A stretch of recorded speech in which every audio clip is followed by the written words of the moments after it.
Hi, my name's Catherine. If you're new here, I create mindful embroidery kits, patterns and supplies. Today I'm going to be going through some of my goals that I hit last year and my new goals. So I'm just going to get started. I started a YouTube channel last year, which was massive for me. I cannot believe how much joy I got out of creating vlogs and videos.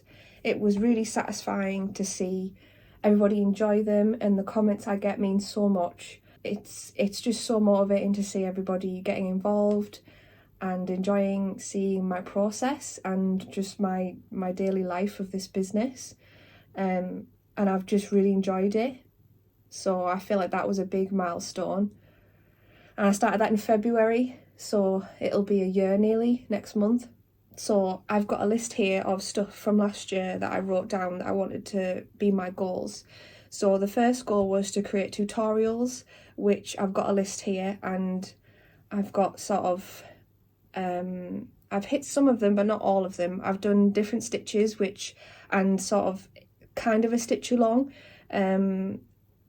which was my basic series. So if you haven't seen that already, basically there's quite a few free patterns on there, and I go through, I think it's about 20 different stitches, but that took some time to do.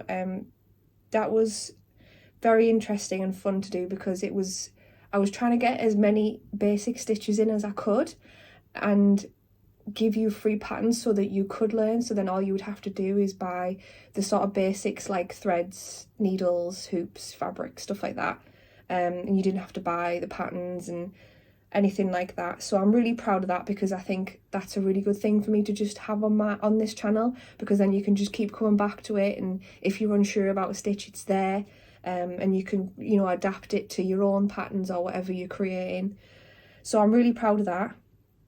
I've also done some really basic tutorials like ways to transfer your pattern, how to back your hoop once you've finished it, sort of how to prep your hoop before you've started embroidering. So I'm really happy with that. I have got others on here, so I will be trying to do some of those this year, as I'll go into my goals for this year after I've gone through these goals. I've also created vlogs, which again, like I've said, I'm super proud of because I think it's a good reflection for me as well, because it's interesting to see how far I've come, even just in 1 year, product-wise and progress-wise. It's really interesting to watch. Adapt patterns. So what I did was this year was I recreated my patterns that I originally have by just I sort of tidied them up a bit, like the actual download you get, because the download you got originally was quite basic, and it was just kind of the design and maybe a few little tips on how to get started and transfer your pattern, but it was all written. Now, if you buy a pattern from me, they will have all the stitches that I've used in the display one and all the thread colours that I've used with the brands and everything. They'll have reference pictures. Yeah, and it's just, they're a lot more well presented, and you get a lot more for your money as well, because everything's pretty much there for you to create your own version. So again, I'm really happy with that. What else did I do? Oh, I finished my wellness collection. So I'm really proud of this collection. So if you haven't seen it already, it's this one here. So I'm really proud of that. And those are really, really good sort of beginner like kits to get. And they're fairly like good value as well, like cheap. The three of my sort of lowest price kits, and yeah, I'm just really happy with how they came out. I think they look really good as like a collection, and I'm gonna try and I just think they're good for workshops as well, so I might try and use those in some workshops, and I just think they're quite trendy as well, like that sort of style of design. My beginner's kit as well, I finished my beginner's kit, and that has been my best-selling kit in 2023. I've just restocked it literally like yesterday, and I've never had to restock a kit so much. So I'm super proud of that. And the fact that I did a video for it, that was really helpful, I think, because I think for a lot of people it's good to see the visuals of it and like see it being stitched itself, so you can it helps people learn. So I'm really happy that I did that, and I think it turned out really good, and like I say, I'm really happy that, you know, everyone's really enjoying it and it's been super successful. What else have I got? I was planning on doing physical workshops last year, and I didn't get round to that, so that's one thing I didn't get round to. What else have I got? Ebooks. I kind of did that. I did one. I think I did a beginner's one. Yeah, I've got one beginner's ebook, and it's just kind of like all of the stuff that I put in my kits, like when the instruction books. So I put in there like different, I think there's seven different stitches in that one. And they're just pictures, and it's sort of how to back your hoop, how to start your hoop, how to thread your needle, how to just do all that really basic stuff in a book. So I did that. Pinterest. I did start a Pinterest. It was at the very end of last year, but that's gone really well as well. Please go follow me on there. I put all my new stuff on there. I love Pinterest because I just think it's a really good source of inspiration, and like if you're just looking for something creative to do or like inspiration, you know, it's a really good place to go. What else? Bookkeeping and accounting. Yes, so I finally sorted out all my accounting. I use QuickBooks, so that was sort of a weight off my mind as well. Physical markets. Yes, I did Festival Thrift, and I didn't do many markets last year, only because I was quite burnt out by the end of last year, and I didn't want to overwhelm myself with going to sort of lots of Christmas markets, because I just didn't want the stress, I guess, of it all. But I am thinking of how I can make it an easier process for myself. So sort of trying to keep some stock aside that I can just keep in boxes, so I don't have to pack everything up every time. And I also think I was overthinking a lot of the time, sort of taking everything I have, and I just think that wasn't necessary every time. Like if it's a big market, yeah, sure, especially if it's like a 3-day one and I have to stay over somewhere. But I think you don't always have to take like loads of stock, because I always end up just having to bring it back. And I just think even my more successful ones, I took too much. And so that is probably something I'm gonna keep in mind for next time, to try and make it less stressful for myself and sort of make it an easier process. I really remember doing one Christmas market where it was absolutely freezing and it was outside. Never again. It was so cold, and I just feel like it wasn't worth it for me. It was a nice market, but it wasn't like financially worth it for me. And with the cold and the stress, because it was so icy and snowy, that was too stressful for me, and in the end it wasn't sort of worth it. So I think that might be another reason why I don't really like doing like winter time markets. Don't find indoor ones fine. So yeah, I guess that was something else that I was overwhelmed at last year, because I was just really burnt out and I was trying to avoid stress. So what else have we got? New stick and stitch designs. Yes, so I created a alphabet stick and stitch design last year, and a mushroom stick and stitch pack, which I'm sure you've all seen. If you haven't, please go check them out. They are my two most popular stick and stitch packs, and the mushroom one particularly, I have sold so many of those. I've never had to cut out so many of those of a single stick and stitch pack, apart from the mushroom one. It's blown me away how popular that was.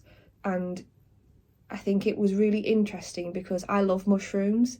If you followed me for a while, you know I love mushrooms, and I'd never created anything apart from the mushroom shed. I'd never created anything like that with mushrooms. I'd created that one, and I created the little mushroom needle minder. And then I think I sort of, when I created that, I was so like, you know, like that people say that like you should create what you love as well as what people want. I feel like, or what is it? There's a saying, isn't there? Like, but it's something along the lines of like, you should always do what you love, or something, like something that's like meant to be because you love it, or it's better because you love it, something like that. But that kind of felt like that for me, and that is my favourite stick and stitch pack. Not because it's the bestseller, but just because of the designs. I think because I love mushrooms, it's like, you know, like it's like I'm biased because I love mushrooms. I don't know. But yeah, so I'm proud of that. I wrote here average sales per month 10 to 20. So I figured out from last year my average sale was like a month, like average orders a month on Etsy and my website was, I think it was 19 or 20. So that is like insane. Like the December just gone, I've had my most orders ever in 1 month, and I think that was I think it was just under 70. That blows my mind, and I'm just so proud of everything that I've been able to achieve. And it's so crazy to think, because I'm somebody who puts a lot of pressure on themselves, which is probably why I got burnt out at the end of last year, because I have so many goals and so many things that I want to achieve, and I'm definitely someone who works really hard, and maybe too hard, in the sense of like not having a like great balance sometimes. And I think that's she's off, Kitty's off, she's had enough, she's sick of hearing him, she's sick of listening to me.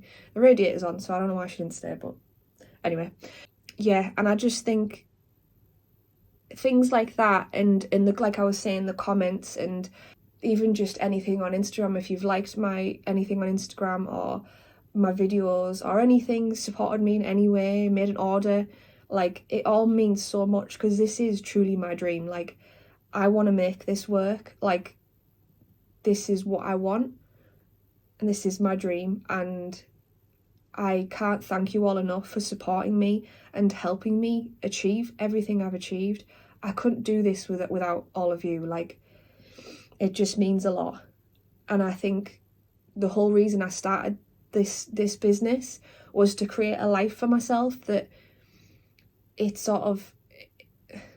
was balanced for me, and it sort of is like me building the life that I want for myself.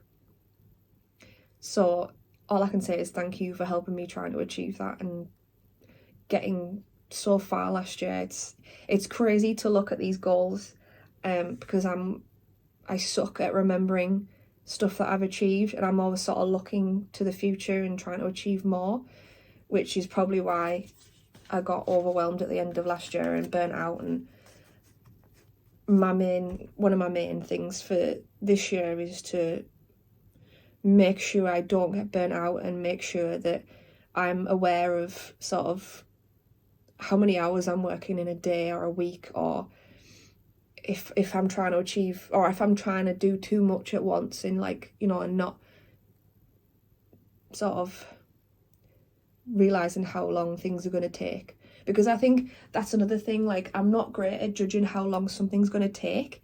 So I think sometimes I'm like, oh, I'll do that in a day, and then I'll do it and I'll be like, oh, this is actually going to take me a week or like 3 days. So yeah, so let's go on to the goals for 2024. So my first goal for 2024 is to grow on YouTube. So I'd love to get 1,000 followers this year, just to sort of make that my main source of sort of income for my business. I love teaching, I love vlogging, I love creating videos for people, and I've really fell in love with editing videos. It's something I'd never done before I started last year on YouTube, and I just feel like I really, really enjoy it. And it's something that if I can incorporate it with my love of embroidery, that is like a obvious thing for me to do. So that is my first goal. And I also have within that a plan. What did I write? Did I write in here? Oh, here we go. This is where I wrote it. Oh, I thought I wrote it there. Okay, so I have a rough, I'm going to try and achieve this every month. So I'll be releasing a video of a new pattern, which you might have seen already, one, the Be Happy one, which is this one. So I'll be stitching that out fully, and then you can stitch along with me, so it'll be in real time. The threads, colours and the thread brands and the stitches and stuff will be in the pattern. If you purchase the pattern, then you can get those. But feel free to just, if you buy the pattern, you can use whatever colours you like and whatever stitches you like. But the idea behind the video is so that you can stitch along with me and you can see how I would stitch it out, and you can create your own. You don't have to stick with what I've got. It's just for a bit of inspiration, and if you enjoy the sound of embroidery, I love it. I love the sound of the pop. That's going to be involved. I'm also going to be creating a video once a month of one of my stick and stitch packs. This, again, I get a lot of messages asking me how I would stitch like certain things out, especially like the letters and some of the other things, how I would stitch certain things out, and maybe beginners or people who just need a bit more inspiration or a bit more help. So again, the idea behind those is so that if you do buy a stick and stitch pack and you're a bit unsure of how you want to do it or what colours you want to choose, the video's there, so that'll hopefully help in your choices and your decisions. So another new thing that I'm going to try and achieve is some mindful embroidery videos. So this is a thing I've recently discovered on YouTube, is mindful videos. I really enjoy them. I think they're really peaceful. They're really calming to watch, and if they're creative, that's just 10 times better, because I feel like it's a beautiful idea to watch a calming, relaxing, creative video that has it generally doesn't have a lot of music in the background. It's a lot of natural sounds. There might be some calming music, but the idea is that it's just a mindful, peaceful video. So that is something I'm going to be experimenting with. I'm going to be trying to take some solo trips out into nature and finding places to stitch that are relaxing. I think it'll be good for me as well, the idea of going out into nature and just stitching. I love stitching wherever I go, but I don't feel like I do it a lot anymore, outside, purely because I don't set myself that time to chill. So yeah, I think that'll be interesting once I start planning out those. So those are my main 3 that I'm going to be trying to achieve. But as I say, this is just me also bearing in mind my burnout levels, my amount of work I can achieve. So this is all just me trying to achieve these, but if I don't, I'm not going to kick myself. I'm not going to be annoyed or anything. It's just I'll do as much as I can and remember to relax and take that time to enjoy my spare time and things like that, and balance. I'm also thinking about doing some streams on YouTube, so live videos, and some on Instagram as well, just of either me packing my orders or maybe doing a stitch along, so that every once a month or once if I decide to do it over whatever period of time. And so let me know if you'd be interested in that. So I'm either thinking of doing some pre-printed fabric designs. So you could buy the pre-printed fabric, pick your own threads if you've got your own threads, and then you can just stitch along with me, and the live videos will be recorded. So if you do miss them, say if you're in a different time zone, you can just watch them back in real time again and you can stitch along. So let me know if you'd be interested in that. So that was my first goal. My first goal is developing my YouTube channel and growing. My goal 2 is to set up and run. I've put 1 workshop because I'm nervous about this, because I haven't taught for a long time, and it's always nerve-wracking going into something that you either haven't done in it for a long time, or the idea of being face to face with people and teaching people, and the unknown of what they're going to be like and stuff like that. It's just a bit of social anxiety, I guess. But I loved teaching. I used to teach sewing workshops, and it's just so nice to see people enjoy the thing that you love and to teach them, and so they can learn. And have that sort of downtime from their maybe busy life or anything, which is the whole reason why, another reason why I started this, was to inspire people to create and embroider and love embroidery like I do, and just that whole process of creating something with your hands. So I want to get back into workshops. I've put one because I don't want to say like I'm gonna have like 10 workshops. Do you know what I mean? Like that's just, I just want to, like, my goal is to run workshop. So I've got a few ideas of where I'm going to do them. I've got one place in particular. If you've seen any of my vlogs, you'll know Wonderland Wellbeing. So that is probably the first place that I have that I'm going to sort of definitely be trying to run one this year. And then I've got a few other places in mind that I know are good for running workshops and things. So that's my second goal. There will be, the other thing I need to figure out is what sort of workshops I'm going to run. I think I'll be running sort of beginner ones to start with, like maybe these ones, like this one in particular. That's a really good beginner kit if you don't want to learn a lot of stitches straight away. Like the beginner kit has a lot of stitches in it, so it's good to do that over time. But I think if I'm going to a workshop and I only have sort of 2 or 3 hours, that's going to be a lot to teach in 2 or 3 hours. And I think, bear in mind, these people have never maybe done stitching before. I don't want people to rush. So I think that's quite an easy, good pattern to start with. So something like that, I think I'll start with, but I need to think about that. Goal 3 is refine my product line and accessibility. So basically what I'm going to be doing is maybe discontinuing some of my products. I'm going to be making some mystery grab bags, and they will be sort of products that sort of either didn't sell or didn't sell well, or that I feel don't fit in with my product line anymore. Sort of stuff that I maybe started when I very first started, created as like an experiment to see what would be popular and what wouldn't be popular. So I'm going to be making some mystery grab bags and just having a bit of a sale to get rid of some old stock, just to make room for possible new products. But I don't want to be bringing out lots of new products. I say that, but I love bringing out new products and designing new stuff. But my plan this year is to try and sort of focus on the stuff that I have and try and be consistent with sort of my content as well, because I feel I'm not consistent on like Instagram and like, you know, I'm pretty good with YouTube, but Instagram I'm not, or social media I'm not consistent with.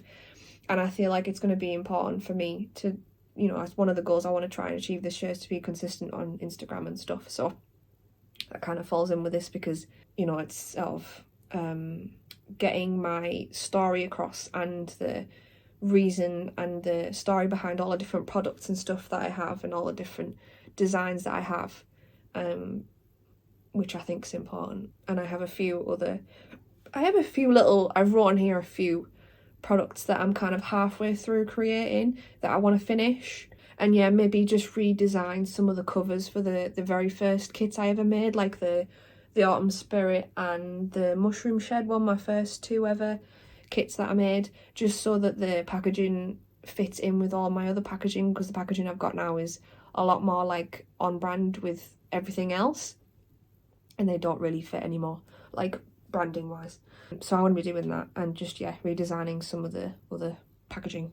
But that is the main point in bringing my product line together and just sort of making it fit within my brand and sort of just making it all look really cohesive and things and be consistent. So that was my goal 3. Goal 4, physically sell more products. So I'm going to be trying to get into some more shops this year. The only place I'm in right now is the Wonderland Wellbeing in North Shields, which is like a massage wellness place. And yeah, I'm going to be trying to get into some more little shops, like local shops. It was really interesting because I've lived in Newcastle about 7 or 8 years. I'm originally from Teesside, And I think I've never really explored Northumberland, and I think because it's like right on my doorstep, I feel like it's going to be a really good place. I'm hoping to find some little local shops that I can sell in. So with that in mind, I need to bear in mind my prices, because I know wholesale can be quite difficult and my products aren't cheap to make. They're not sort of like bookmarks, for instance. Like, my kits cost a lot to make, and I think I don't have a huge profit on them. So a lot of the stuff I wouldn't be able to sell wholesale, or I can't yet, unless, you know, I develop that in the future. So it would be a case of me paying for the space rather than like commission per sale or whatever it is. So it would be sort of me paying for the shelf space, or however it works. So yeah, that's something I need to look into and sort of research a bit more and contact some shops. So if you know any local shops that you think would be good for me to apply, please, you know, leave a comment or message me. That would be super helpful. So thank you. If you know anywhere, let me know. And markets. So I will be doing the Festival of Thrift again, hopefully this year, and the Designer Makers Market in Leyburn, hopefully. I couldn't do the Leyburn one last year because I had a nightmare. It was my one of, if not the biggest market I do in a year, and my car broke, and it was like 2 days before, so I couldn't do it, and it was disappointing, and I felt like I let, you know, the lady who runs it down as well, which I felt really bad about. But I'm hoping she invites me back this year, and maybe some other markets. But I guess I'd love to do like some bigger ones, but I just don't know whether I've got the budget for that, like big ones. But I think I'll still be trying to do some other markets and being a bit more brave with those. So that is my last goal. And I think, again, like I was saying, my markets, I'm going to be trying to make it easier for myself, like getting a little wagon. I've seen those before. They can be quite good for helping me get things in and out of the car, because that was one thing I did last year that I'm also super proud of, is I did my first ever market solo. It was like a little Christmas market, and I did it by myself, and I just remember being like, afterwards I felt so like it was the first time I'd ever done it solo. And I think the one thing that I really struggled with was getting stuff out of the car. Like, it was like really heavy and like, you know, in and out trying to take all the stuff. So I feel like stuff like buying a little wagon or something would be really helpful, because then it's just easy for me to unload and load back up. And then, yeah, just sort of keeping some stock in like boxes in the house, just so then I know I can just take those with like a list of what's in it inventory wise. So yeah, so those are my 4 goals for this year, and I think those are some really good goals to have. I feel like they're not too ambitious, but there's enough room there for me to sort of delve deeper and achieve all those. I feel like they're achievable. So thank you so much for watching. I hope you enjoyed this. I hope you have your own goals. Let me know if you want to learn stitching in this year, if you want to learn embroidery. Is there anything in particular you'd love to learn or that you struggle with? Please make sure you sign up to my newsletter as well. I will be releasing more of those this year, just sort of saying what I'll be doing in the future. And then, you know, make sure you subscribe to this channel, just so then you don't miss out on videos that I want to be doing. And yeah, I hope you have a great new year. I hope you have your own goals, and I wish you all the best in achieving them, and I will see you all soon. Bye.